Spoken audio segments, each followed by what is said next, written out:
አምስት ስድስት ሰባት ደራሲ ስብሐት ገብረ እግዚአብሔር። አምስት ስድስት ሰባት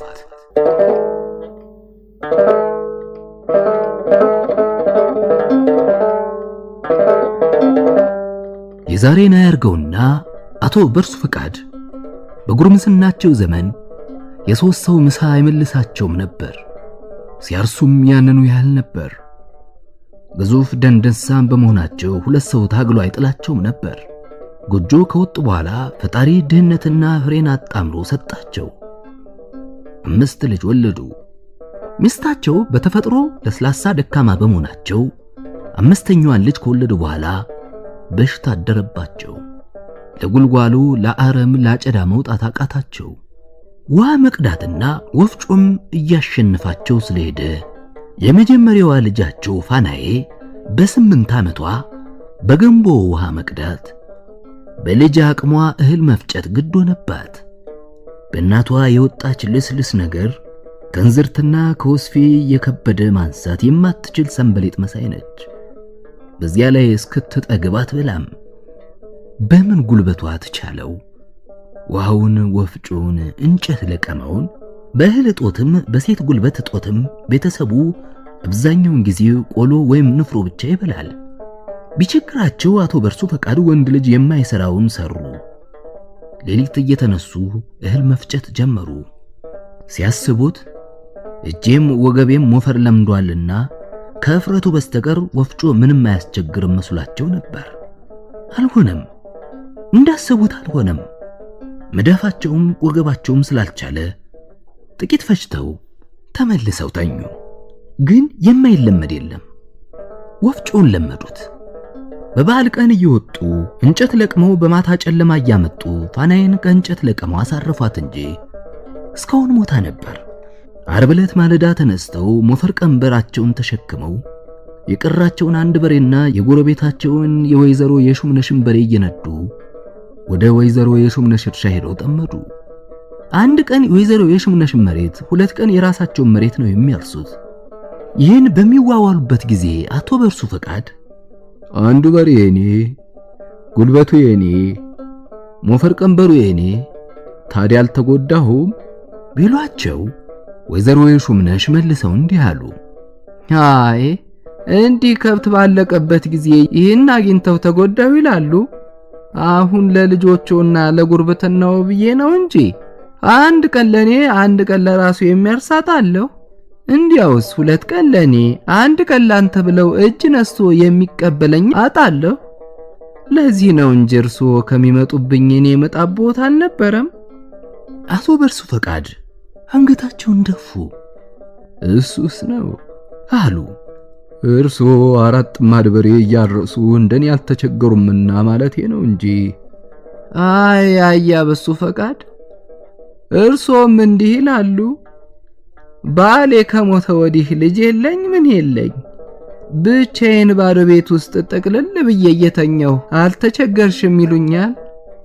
አሁን እትዬ ዝማም እርሶ ቢኖሯቸው ፋናዬ ብትኖራቸው ቤት ይውላሉ እንጂ እንደኔ ብቻቸውን ቢሆኑ ምን ይውጣቸው ኖሯል። ብታመም እንኳ ውሃ የሚያጠጣኝ የለኝ። ምን ነው እኔ 5 ልጅ አለኝ፣ አንዱን አይወስዱም? እዚያ ቆላ ያለው ያጎቴ ልጅ ከፍቶት ልጄን እንድታሳድግልኝ ልልክልሽ ነው ብሎ ልኮብኛል እንጂ ቀደም ብለው ቢነግሩኝማ ይሆን ነበር። አይ ፍረት፣ አይ ኩምታ። አቶ በርሱ ፈቃድ አሁንም አንገታቸውን ደፉ። ያችን ሰዓት እያስታወሱ ወይዘሮ የሹምነሽ በሬን አልሰጥም ቢሉ ኖሮ ወይም አስቀድመው ከሌላ ሰው ተዋውለው ቢሆኑ ኖሮ ምን ሆነ ነበር? እጄን አጣምሬ ቁጭ፣ ሞት መጥቶ ልጆቼንም ሚስቴንም እኔንም አንድ ባንድ እስኪበላን ቁጭ። በስመ አብ ወልድ።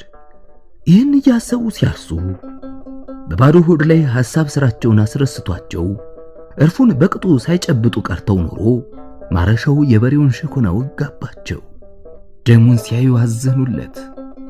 አቅፈው ሊያባብሉት አሰኛቸው። በሬውን በንዴት ገረፉት በጅራፋቸው። የባሰውን አሳዘናቸው። ያ የሚወዱት በሬያቸው፣ የሥራ ጓደኛቸው፣ የፀሐይ ቃጠሎን የሚጋራቸው፣ አርሶ የሚያበላቸው፣ የመጨረሻ ተስፋቸው ጅራፍ ሲያወርዱበት ትዕግስቱ ማያልቅበት።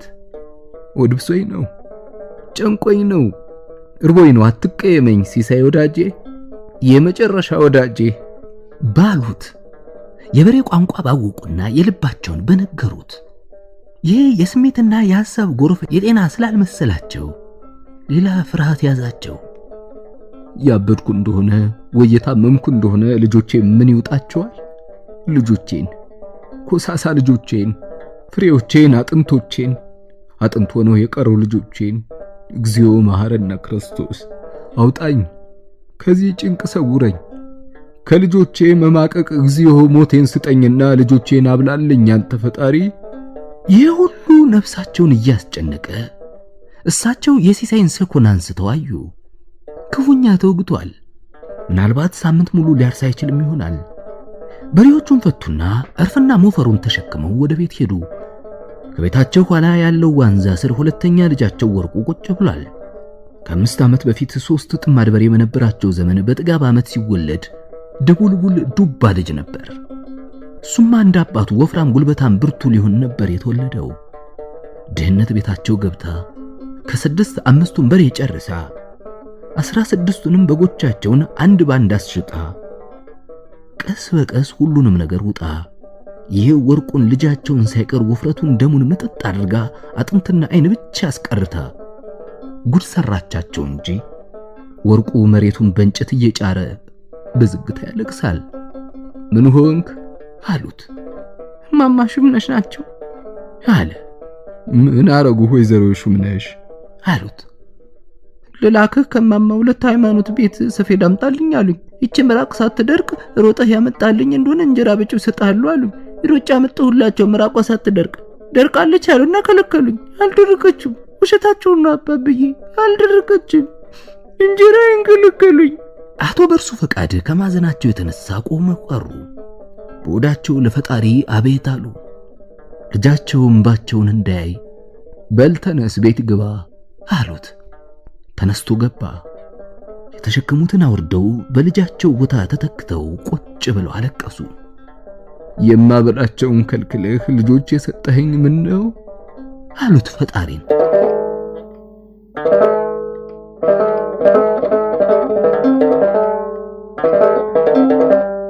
ሕማማት አባ ወልደ ማርያም ንስሐ ሲሰሙ ውለው 9 ሰዓት አልፎ ሕዝበ ክርስቲያን ወደ የቤቱ ሲሄድ ወደ ኋላ ቀርተው ለብቻቸው ሲጸልዩ ሲሰግዱ ቆይተው ወደ 11 ሰዓት ላይ ቆሎ ለመቅመስ ከቤተ ክርስቲያን ወጥተው በመቃብሩ በኩል ሲያልፉ አዩት። ራቁቱን ባርኔጥ አድርጎ መቃብር ድንጋይ ላይ ወጥቶ ሲቆም ፊቱ ወደዚያ ነው። ረጅም 40 ቅልጥም ቀጭን እንደ ጅማት እንደሚሰብክ መምህር እጆቹን ዘርግቶ በልዝብ ድምፅ እንዲህ አለ። 5 6 7 ስሙኝ እናንተ ሙታን፣ ልንገራችሁ የማይነገር ለሕያዋን። ከወዲያኛው ሀገር ሰይጣንን አይታችሁታል? አላያችሁትም? እዚህ ትታችሁት ሄዳችሁ እዚያ እንዴት ታገኙታላችሁ? እዚያ ነው፣ እዚሁ ነው፣ ከኛ ጋር ይኖራል። 5 6 7 ሰይጣን ማለት ጎተራ ነው፣ ስልቻ ነው፣ የማይሞላ ጉድ ነው። ሰይጣን ማለት ሆድ ነው። 5 6 7 5 ልጅ 2 እናት አባት። ሰይጣን ከእባብ ተዋህዶ ሔዋንን አሳተ። ከዕፀ በለስ ተዋህደ፣ ሔዋን ሆድ ገባ። ከሆዷ ተዋህዶ ለልጆቿም ተረፈ። ሰይጣን ሲኦል ወረደ ማለት ወደ ሆድ ወረደ ማለት ነው። ከዚያማ ጨለማ ውስጥ ቁጭ ብሎ ይገዛን ያስገድደን ጀመር። 5 6 7 ቀኑ ሙሉ ስንሰራ፣ ስንለፋ፣ ስንዋሽ፣ ስናስመስል ለምን? ለእንጀራ። ለማን? ለሰይጣን ሆድ ይሄ ጎተራ፣ ይሄ ጨለማ የሰይጣን ቤት መኖሪያ። ሰው ከተወለደ እስኪሞት ተራራ ያህል እህል ይበላ አይሞላ። ታዲያ ያ ሆዱ ያ ጉዱ አይሞላም፣ ሰይጣን ነው። ሆድ ብሎ እየጮኸ ሆዱን በእጁ ደጋግሞ ሲጻፈው ተሰማቸው አባ ወልደ ማርያም።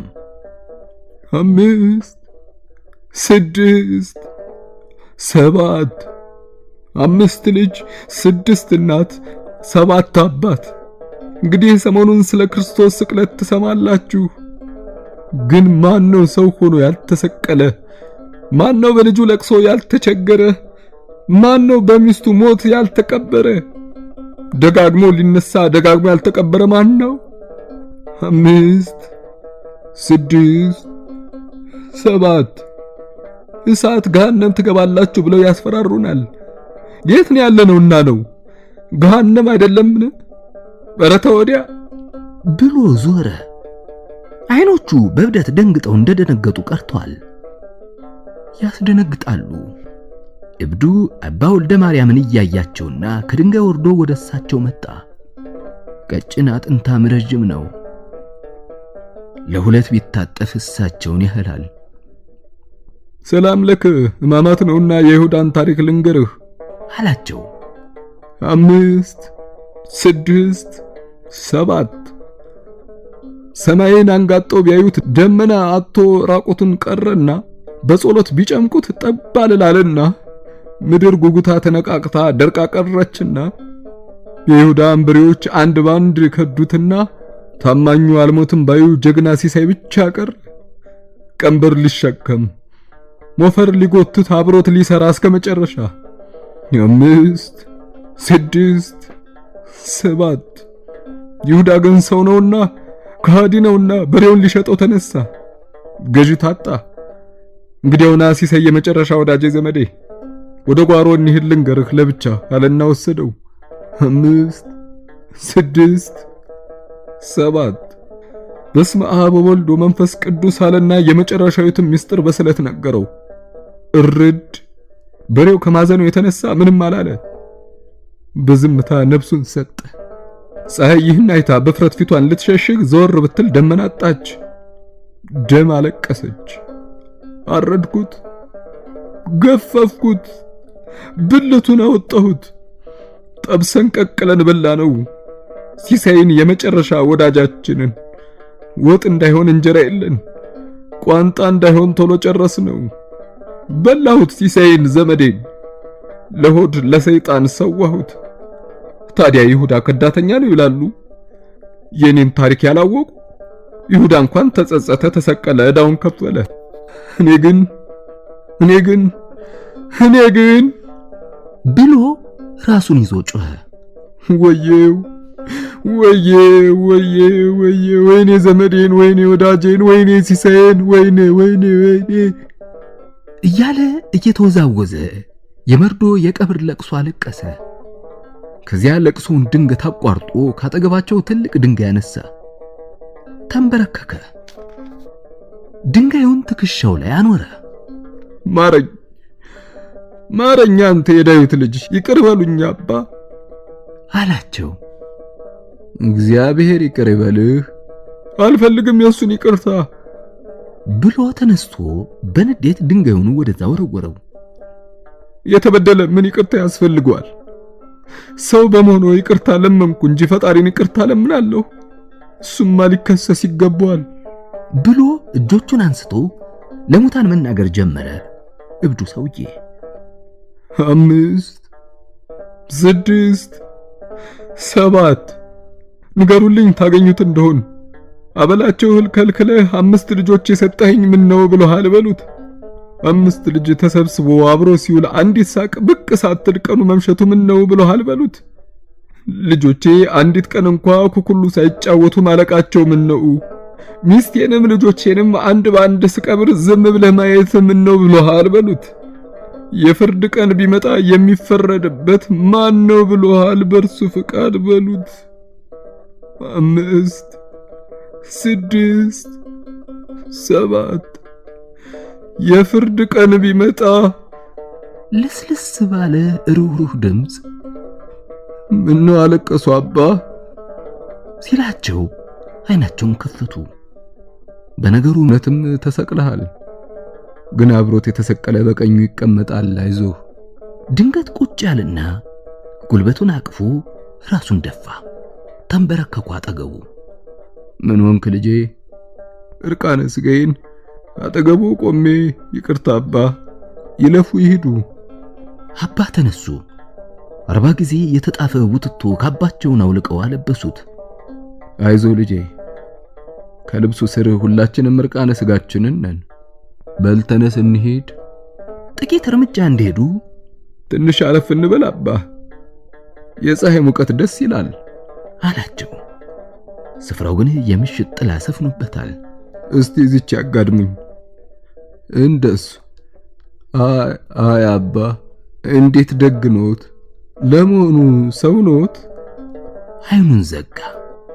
ይግቡ እንጂ፣ አረ ይግቡ፣ ቤት ለእንግዳ አለ አይኑን እንደዘጋ። ፋናዬ ንሺ፣ ውሃ ለግራ አምጪ፣ አባ ደክሟቸዋል፣ ከሩቅ ነው የመጣ ነው። አይኑን ከፈተ። ወርቁ፣ አረ ወርቁ፣ ሲጠሩ አትሰማም? ከብቶቹ ሁሉ ገብተዋል። ለነሲሳይ ጭድ ሰጣቸው። ጎሽ የኔ አንበሳ፣ ና በል አባን ጉልበት ሳም፣ መርቁኝ በላቸው። እናትህን ጠላ መሳያም ጭልም በላት። ወርቁ፣ በቃ ጫጫታ፣ ግቡ ጨልሟል በላቸው ልጆቹን። ህልም ይፈታሉ አባ። አረ ገብርኤል ያለህ ምንኛ ክፉል ማሳየኝ። ረሃብ ገብቶ ያለኝን ጨርሼ ሁሉ ሞቶ ብቻዬን ቀርቼ። ረሃብ መቼስ ጥጋብ ማለት ነው። ሰው ሲሞት ደስ ይለዋል ማለት ነው። ግን እርሶ ምን ይመስሎታል? እንዲህ አይነት ህልም። ሰውየው በዚያ ቀረ። በእርሱ ፈቃድ አለፈለት፣ አረፈ።